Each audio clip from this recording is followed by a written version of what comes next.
সিলেট বিভাগের সুনামগঞ্জ জেলার ছাতক উপজেলায় অবস্থিত আজকের এই রেল স্টেশন নিয়ে আমার ভিডিওটা। এটা কুলাউড়া, আখাউড়া এবং ছাতক রেলপথর সর্বশেষ রেল স্টেশন, যে রেল স্টেশনটা বর্তমানে বন্ধ। আমার ভিডিওটা খুবই ইন্টারেস্টিং একটা ভিডিও আজকে হইব।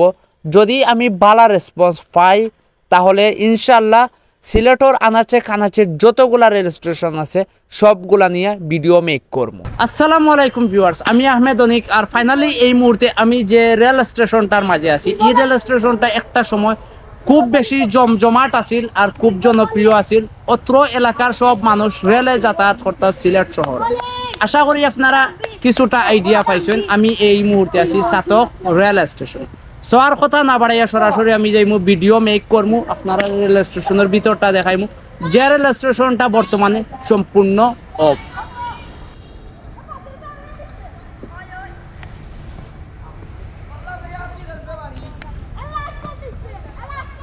ছাতক বাজার স্টেশনের যে সাইনবোর্ডটা দেখা, এক সময়ের আবেগ অনুভূতি আছিল ও রেল স্টেশনটা, সাইনবোর্ডটা, রেল স্টেশনটা। আজকে এই মুহূর্তে যে স্টেশনটা সম্পূর্ণ অফ এবং পরিত্যক্ত। বাট আশা করি কোনো একদিন হয়তো বা আবারও চালু হইতে পারে, বাট শিওর নাই কোন দিন হয়তো বা হইব নয়তো বা না। আজকের ভিডিওটাত আমি তুলিয়া ধরার চেষ্টা করবো। আপনারা যারা এই স্টেশন দিয়ে যাতায়াত করছেন, ছাতক বাজার থেকে সিলেট শহর, খাজানসি স্টেশন এবং অনেক অনেক স্টেশন এদিকে পাওয়া যায়। বিশেষ করে এই স্টেশনটাত আমার ছোটোবেলার অনেক স্মৃতি আছে। আমি ছোটোবেলাত একবার আইসলাম ও স্টেশনটাত, প্রথম আমার জীবনের ট্রেন চড়ার গল্প হইল ও স্টেশনটা লইয়া। আজকে আমি অনেক বড় হয়ে গেছি, আমি একলা যে কোনো জায়গায় যাইতে পারি। বাট একটা সময় যখন আমি আমার মার হাত ধরিয়া, আমার ফ্যামিলি মেম্বারগুলোর হাত ধরিয়া হাঁটতাম হইতো, চলতাম হইতো, ঠিক সেই মুহূর্তে আমি ও স্টেশন দিয়া প্রথম আমি যাতায়াত করছিলাম এবং প্রথম আমি আইসলাম ট্রেনে, ও জায়গায় নামছিলাম। এই স্মৃতিগুলা যখন মনে হয় তখন অবশ্যই পুরনো দিনগুলার মাঝে আবারও আমি ফিরিয়া যাই কি। আর পুরনো দিনগুলাত ফিরিয়া যাওয়ার পরে আমি আজকে প্ল্যান করলাম এবং ভাবলাম আরও একবার আমি ও স্টেশনটা তাইমু। জীবন নামের রেলগাড়িটা চলতে চলতে জানি না কোন জায়গাত গিয়ে থামবো আর কোন জায়গাত আমরা যাইমু ফাইনালি।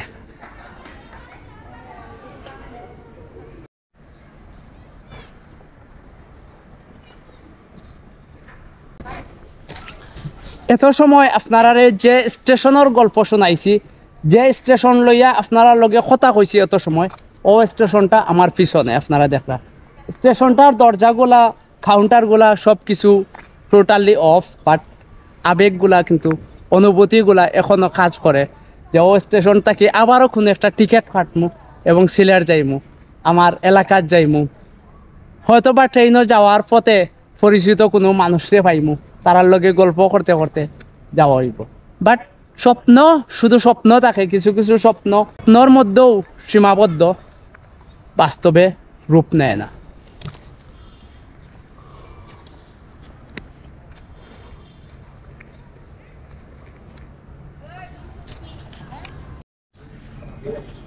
একটা ট্রেনের অপেক্ষা। এই আশেপাশে অনেক মানুষ আছেন যারা সকালের ঘুম ভাঙতো ট্রেনের শব্দয়, আর আজকে ট্রেনের শব্দ শূন্য ঘুম ভাঙে না, হয়তো বা অনেক মাসের পর মাস, বছরের পর বছর। স্টেশন থাকি ছাতক বাজারের কিলোমিটার লেখা আছে, সব কিছু কাউন্টার এভরিথিং আছে, বাট শুধু নাই আমরা সকলের প্রিয়, আমরার আবেগ অনুভূতির যে ট্রেন নাই। জমজমাট একটা সময়ের খুব বেশি জনপ্রিয়, এই দোকানগুলা খুব জনপ্রিয় আছিল, বালা ব্যবসা হইতো। ট্রেন আওয়ার আগে, যাওয়ার আগে মানুষে ওয়েট করতা। আজকে দোকানগুলা বছরের পর বছর বন্ধ, দোকানগুলা খোলা হন না। বাট আমরা সকলের প্রত্যাশা বা আমরা অত্র এলাকার যারা আছেন ছাতকর, প্রিয় ছাতকর, সবেও চান যে ট্রেনটা আবার চালু হোক, আবার কিছু মানুষের বালা হোক, কিছু মানুষের হয়তো বা কিছু স্টুডেন্টগুলোর পর্যাপ্ত টেকা থাকে না যাওয়ার লাগি, তারা ট্রেনটা ইউজ করিয়া একটু উপকার হইলেও পাইবা।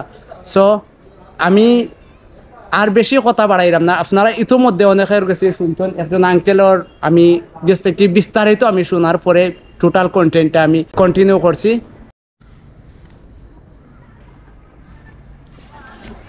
এক সময়ের খুব জনপ্রিয় জমজমাট যে দোকানটা, রেল স্টেশনে যারা আইতা এবং কিছু সময় কাটাইতা ট্রেনের লাগে ওয়েট করতা, তারাও মসজিদে নামাজ পড়তা অনেক সময় বা হাত মুখ ধইতা।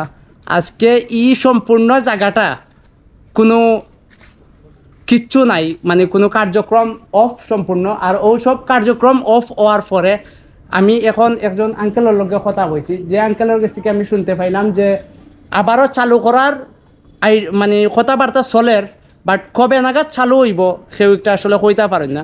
সমন্বয়ক যারা আছেন তারা হয়তো বা ভিজিট করছেন এই জায়গাটাত, ভিজিট করার পরে তারা কার্যক্রম হয়তো বা কন্টিনিউ করা চালু হয়তো বা হইতে পারে, নয়তো বা না। সেদিন আঙ্কেলের কাছে শুনলাম যুদ্ধর সময় তাই ও স্টেশন দিয়ে আইসেন, এমনকি ওই যে স্টেশনটা ও স্টেশনের মাঝে আওয়ার আগেও পাকিস্তানের যখন যুদ্ধর বম ছাড়ছে ব্রিজ ভাঙ্গি গেছে, তারা ট্রেনের সিটর নিচে লুকাইছেন। কিতা অবস্থা ভাই, বালানি? জি ভাই ভালো আছি আমরা। ও এলাকার মানুষ আপনারা, জি খুবই ভালো লাগলো আপনারা লগে দেখা হইয়া। তো আপনারা মূলত কিতা করেন? আমরা তো আছি পড়ালেখা, লেখাপড়া, ঠিক আছে। করোনার টাইমে মেবি ট্রেনটা অফ হয়েছিল। আসসালামু আলাইকুম চাচা, বালানি? তো এরপরে মনে হয় রানিং হয়েছে না? যদি রানিং হইতো এই এলাকার বা অনেক মানুষের একটা খুবই উপকারী বা খুবই কাজও লাগতো। ট্রেন চালু হইলে আসলে তো একটা উপকার হইতো, যেমন ধরো আমরা সিএনজি দিয়ে গেলে আমরা অনেক ভোগান্তিতে পড়া লাগে বা আছে না নি, কিন্তু ট্রেন চালু হইলে আমরা একটু কম টাকায় আমরা যাইতাম গিয়ে পারতাম, সিলেট যাওয়া একটু সুবিধা হইতো আর কি, একটু বেশি। কারণ ট্রেন বন্ধ হওয়া আমরা অনেক ভোগান্তির মাঝে আছি, কারণ সিএনজি দির মাঝে আপনার যাওয়া একটা কিতো হয় না, এবং সময়ের একটা ব্যাপার আছে, সময়ের একটা ব্যাপার আছে যে তাড়াতাড়ি যাওয়া লাগে, কিন্তু একটু সময় দেওয়া আর ধরুন সিএনজির যে ভাড়াটা এটাও একটু বেশি বেশি আসলেও ওটু আর কি একটু আমরা অসুবিধার মাঝে আছি।